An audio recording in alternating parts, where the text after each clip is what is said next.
Сәлеметсіздер ме, балалар? Бүгінгі сабақтың тақырыбы құрама есептер. 114-ші сабақ. Есеп. Бүгінгі оқу мақсаты санды бірнеше есе арттыру, кемітуге, еселік салыстыруға берілген есептерді талдау және шығару, кері есептерді құрастыру және салыстыру, бағалау критерийлері.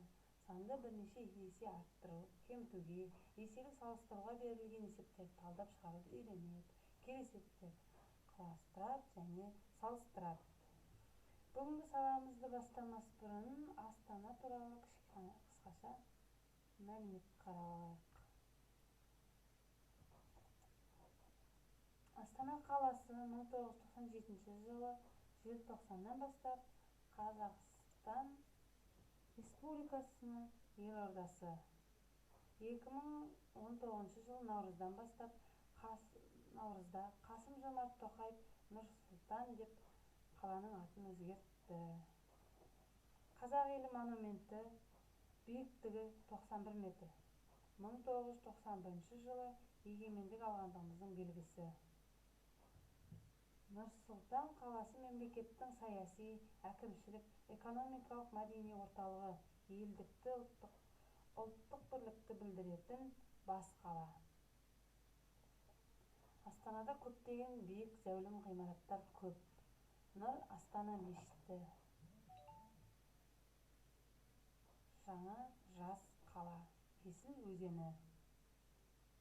Балалар, енді бүгінгі сабағымызға оралайық. Бірінші тапсырма. Сендер бүгін құрама есептің қалай шығару жолын білетін боласыңдар.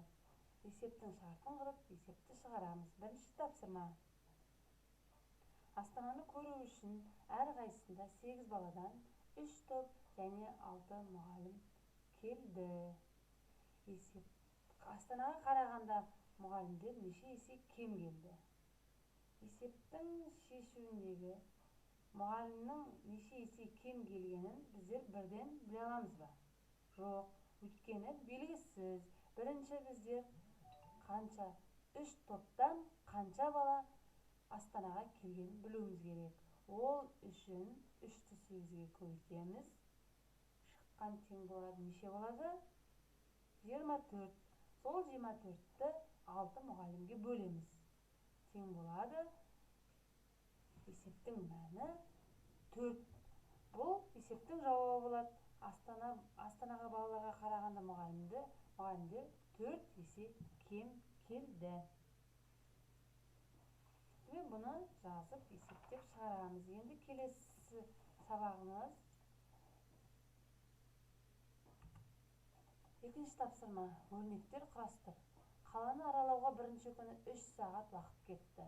Ал екінші күні бірінші күнге қарағанда 2 есе артық уақыт кетті. Қонақтар 2 күнде барлығы неше сағат қаланы аралады? Бұл есепті біздер шешуін шығару үшін бірінші күні 3 сағат уақыт кетті дейді. Екінші күні 2 есе артық одан. Ол үшін не істейміз? 3-ті 2-ге көбейтіп аламыз. Сосын бірінші күнгі 3 сағат уақытқа қосамыз. Сонда қонақтар 2 күнде барлығы неше сағат қаланы аралады? Соны жазамыз. Есепті жазып болсақ, үшінші тапсырмаға келейік. Үшінші тапсырма есептерді шығар. Есептің шарты. Астанадағы саябаққа әрқайсысында 8-ден 3 қатар қайың және әрқайсысында 4-тен 2 қатар шырша көшеттер отырғызылды. Қандай көшеттер артық және неше есе артық отырғызылды? Осыны жазып, шартын құрып, есепті шығарамыз.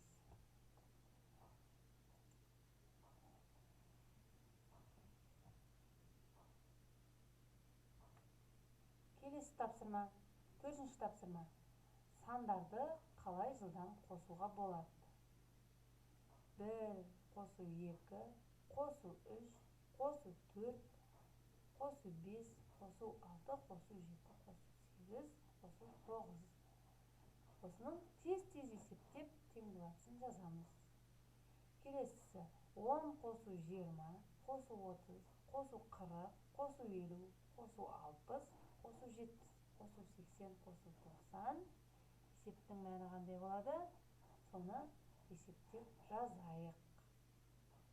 Енді бәріміз жазып болсақ, келесі тапсырма біздер 5-ші есепке келдік. Бұл кесте бойынша есеп құрастырып шығар дейді. Бірінші кестеде туристер, бірінші туристер тобы, екінші туристер тобы және барлығы қанша болады дейді. Бірінші есеп 20 адам. Бірінші туристер тобында 20 адам келеді. Бұл екіншісіне қарағанда 9-ға кем. Бізге табу керек екінші туристер тобын. Содан кейін барып барлығы қанша соңын табамыз. Ол үшін есепті екі жолмен шығарамыз. 20-ға 9-ды қосамыз. Сонда бұл 29. 29-дан 9-ға кем бұл 20 адам шығады. Ал барлығы қанша дейді? 20-ға қосамыз, 29-ды тең болатсын жазамыз шығарып.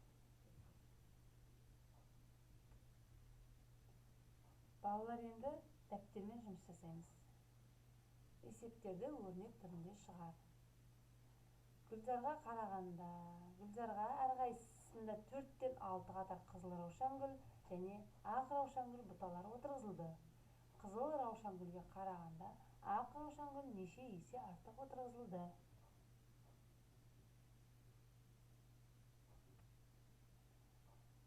Балалар, есепті жазып болсақ, үйге тапсырма жазамыз. 27-ші беттегі нөмірі 5-ші есептің әб нұсқаларын шығарамыз. Ендігі бүгінгі сабақты аяқтай келе, кері байланыс жасай қояйық. Мен сабақты жақсы түсіндім, көңілді болды. Мен сабақты толық түсінген жоқпын. Сабақ ұнаған жоқ деп смайликтерді көрсетеміз. Сау болыңыздар.